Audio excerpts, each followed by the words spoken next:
마라나타. 여행자는 요구하고 순례자는 감사한다. 같이 한번 해보죠. 여행자는 요구하고 순례자는 감사한다.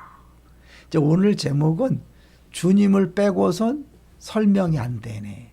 제가 새벽에 한번 같이 소개했던 복음송인데요. 가사가 최근에 내가 지난주에 한번 접했는데요. 너무 좋더라고요. 제목은 결국엔 주님이셨네. 그런 제목인데요.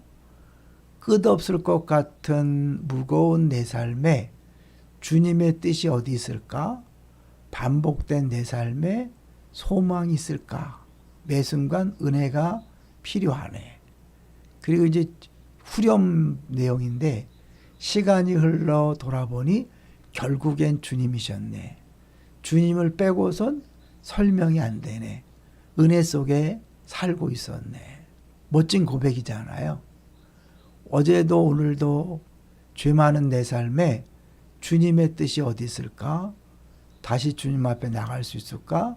매 순간 은혜가 필요하네. 그리고 다시 이제 요 후렴구인데요. 이 참 좋은 것 같아요. 시간이 흘러 돌아보니 결국엔 주님이셨다. 주님을 빼고서는 설명이 안 된다. 은혜 속에 살고 있었다. 그러니까 우리가 해석이 안 되고 이해 안 되는 면들도 많지만 지나고 나서 보니까 결국은 은혜라는 거죠. 오늘 꼬리 물기 기억하시죠? 은혜와 평강이 너에게 있을지어다. 그래서 오늘은 은혜와 평강에 대해서 잠깐 얘기해 보려고 하는데요. 전에도 말씀드렸지만 이 은혜라는 말을 어떤 분이 재밌게 풀이했어요. 그레이스인데 G 더하기 레이스다. 그러니까 하나님이 달리는 것이다. 그 은혜는 하나님이 주시는 거잖아요. 그렇다면 하나님 주셨다는 것은 하나님 크기의 지혜, 하나님 크기의 능력이 나타난 거니까 최고일 것이죠. 우리도 우리 자신을 알 수 없는데 우리를 너무나 잘 아시는 그분이 그분의 지혜와 능력으로 가장 필요한 것을 주셨다. 그게 은혜라는 거죠. 평강은 한마디로 샬롬인데요. 우리 자주 말씀드렸죠. 정의가 주님의 뜻이 이루어질 때 나타나는 부족함이 없는 상태다. 단순히 전쟁이 없는 것이 아니라 우리 안에 부족함이 없이 다 채워지는 만족한 상태. 이제 그것이 샬롬인데 이 바울 사도가 편지를 쓸 때마다 은혜와 평강 얘기를 하잖아요. 그 배경이 있었죠. 그 은혜와 평강이라는 건 당시에 많은 사람들이 이미 알고 있었던 건데 바울이 그것을 기독교적으로 바꾼 거죠. 바울의 편지 서문마다 특별한 경우를 제외하고는 늘 은혜와 평강이 나오는데 은혜는 헬라식 인사법이고 평강은 히브리식 인사다. 근데 이거를 해서 이제 이 헬라식 인사와 히브리적 인사를 합쳐서 기독교적 인사, 그래서 은혜와 평강이 있을지어다라는 인사법을 바울이 독특하게 쓰기 시작한 거죠. 여기서요, 은혜란 말을 당시에 어떻게 썼는가를 보면 재밌어요. 그냥 단순히 그 당시에는 모든 것이 잘 되기를 바란다, 건강하기를 바란다, 그런 거였는데 이 신약적인 의미로 독특한 언어로 바꾼 거죠. 어떻게 바꿨냐면 바울의 서신에서 은혜는 단순히 받는 이에게 기쁨을 있기를 바란다는 인사의 의미에서 그리스도 안에 나타난 구원의 사랑을 가리키는 말이 됐죠. 그래서 은혜라는 것은 하나님께서 여러분들을 위해 그리스도를 내어주신 사랑과 구원이 여러분에게 있길 바란다. 이미 사랑과 구원을 받았는데 그걸 계속해서 더 분명하게 확실하게 느끼길 바란다는 그런 의미겠죠. 자, 그런데 여기서 더 나아가서 이 당시에 은혜라는 단어가 뭐였는지를 한번 좀 자세히 보려고 그래요. 당시에 이 은혜라는 단어는 그리스 신화에 나오는 여신들을 지칭하는 거였대요. 그러니 그 세 명의 여신에서 카리테스, 복수를 쓰는데 그걸 로마 신화에서는 그라티아라고 하고 이 세 명의 여신 하나를 카리스, 은혜라는 말로 쓰는 거예요. 근데 이제 재미난 게 뭐냐면 이 여신들이 결혼을 했는데 남자가 추남이었대. 못생긴 남자. 그래서 추남이 완벽한 여신과 결혼한 것은 과분한 대접이다. 그래서 그걸 은총이라고 했다는 거죠. 완벽한 여성과 결혼한 남자가 신의 은총을 받은 것이 아니라 하나님이 우리를 죄에서 구원하시기 위해 이 땅에 보내주신 거룩하고 흠이 없으신 그리스도가 곧 그리스도가 우리 인간들에게 과분한 대접이며 은총이며 무상의 선물이라는 뜻으로 카리스라는 단어를 바울이 사용한 것이다. 그 바울은 은혜하면 뭐냐면 예수 그리스도를 이야기하는 거죠. 그러니까 예수님을 우리에게 주신 거잖아요. 하나님이 세상을 이처럼 사랑하사 독생자를 주셨으니 우리가 그걸 받을 만한 자격이 없는데 받았잖아요. 그걸 은혜라고 이제 그렇게 해석한 거죠. 그 평강은 뭐냐? 에이로라는 데서 파생되는데 결합하다는 뜻이 있고 둘이 하나가 되어 평강, 편온, 안식을 누린다는 뜻이다. 근데 에이렌에도 그리스 신화에 등장하는 평화의 여신이고 로마 신화의 팍스 로마라 그러죠.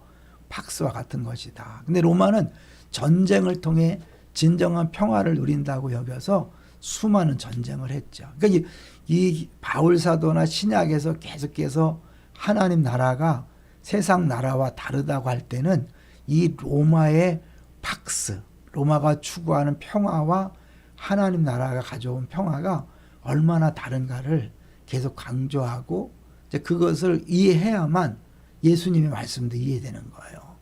세상 리더는 권력을 갖고 휘두르지만 힘을 쓰지만 하나님 나라 리더는 낮아져서 겸손히 섬기는 것이다. 세상 나라 방식과 너무 다른 거죠. 에이레네는 히브리적 의미가 있는데 샬롬이다. 샬롬은 유대인들의 대표적인 인사말이고 히브리적 샬롬은 전쟁으로부터 평안이다. 유대인들이 왜 똑똑한지를 문화 인류학적으로 설명하는 거 말씀드렸죠. 왜 똑똑하냐면 전쟁이 끊임없어. 그 지정학적으로, 그 지리적으로 수많은 강대국들이 충돌할 수밖에 없는 지역이죠. 그래서 전쟁이 역사상 가장 많았던 지역이고 살아남기 위해서는 머리를 써야 되니까 머리가 좋아졌다. 그런 얘기 하잖아요. 하나님은 왜 그런 곳에다가 이스라엘을 살게 했을까요? 의미가 있는 거죠. 그 많은 전쟁이 어쩔 수 없이 일어나는 그곳에서 하나님만 섬길 때 평화가 오지만 하나님 섬기지 않을 때 여전히 전쟁이 있다는 것을 계속해서 보여주면서 진짜 전쟁이 없는 진정한 평화는 어떻게 오는가? 메시아를 통해 온다는 것을 그렇게 바라보게 한 거죠. 그러나 바울은 히브리적 살롬과 로마적 팍스에서 그리스도 안에서 하나님이 주신 에이레네를 말하고 있다. 그리스도 안에서 누리는 평강은 번영과 발전, 성공을 통한 평안이 아니라는 거죠. 세상은 그렇게 말하잖아요. 그 로마적 사고방식인 팍스이다. 바울이 사용한 에이레네는 히브리적 샬롬, 즉 메시아이신 그리스도 안에서 전천후적인 평안이다. 진정한 평강을 누리기 위해서 우리는 그리스도와 연합해야 된다. 그러니까 예수님 때문에 평화가 오는 거잖아요. 그러니까 우리가 날마다 자기를 부인하고 십자가를 지어야 될 이유는 뭐냐면 내가 죽어야 예수가 살잖아요. 그럴 때 진정한 샬롬이 있고 진정한 만족이 있는 거죠. 늘 기억하셔야 돼요. 그래서 복음의 편지 서문에 나오는 평강, 즉 샬롬은 전형적인 유대식 인사인데 샬롬은 하나님과의 관계가 바르게 될 때 오는 평화, 평강, 정의, 질서, 조화 등의 상태를 모두 포함하는 말이다. 그러는데 이것보다 더 확실한 정의는 이거에 다시 주님의 뜻이 이루어질 때 나타나는 부족함이 없는 상태. 여호와는 나의 목자시니 내가 부족함이 없다. 좋은 목자를 만난 양이 누리는 그 만족함. 내가 온 것은 양으로 생명을 얻게 하고 더 풍성히 얻게 하렵니다. 예수님이 오신 목적, 우리에게 주시는 영생의 풍성함이죠. 그러니까 날마다 우리가 은혜 속에 살고 있다. 그렇죠? 가사 아까처럼 것처럼 은혜 속에 살고 있다고 하는 것은 뭐냐면 우리가 그 많은 평강을 누리며 살고 있다는 거죠. 은혜가 원인이라면 평강은 그 은혜의 열매죠. 날마다 은혜 없이는 살아갈 수 없는 존재임을 인정하십니까? 그 말은 지금도 우리에게 은혜가 주어지고 있고 은혜로 살고 있다면 자연스럽게 우리 안에는 샬롬, 평강이 넘쳐나는 것이 당연한 겁니다. 어때요? 지금 샬롬이십니까? 만족하십니까? 정말 기쁨이 충만하십니까? 만약에 아니라면 한번 점검해 보셔요. 정말 예수님이 내 안에 살고 계신가? 아니면 여전히 내가 살아서 내가 주인 되었는가? 내가 왕이 되었는가? 그 결과가 내 마음에 어떨까를 보여주는 거죠. 점검하셔야 돼. 정말 만족하고 감사하고 기뻐한다면 나는 죽고 예수로 사는 것이고 은혜 속에 사는 것을 마음껏 누리는 것이고, 그렇지 않다면 은혜 속에 살고 있으면서도 손해보고 있는 거죠. 점검하시고 다시 우리에게 주어진 이 은혜의 결과인 샬롬을, 평강을 마음껏 누리며 사시기를 주의 이름으로 축원합니다. 할렐루야.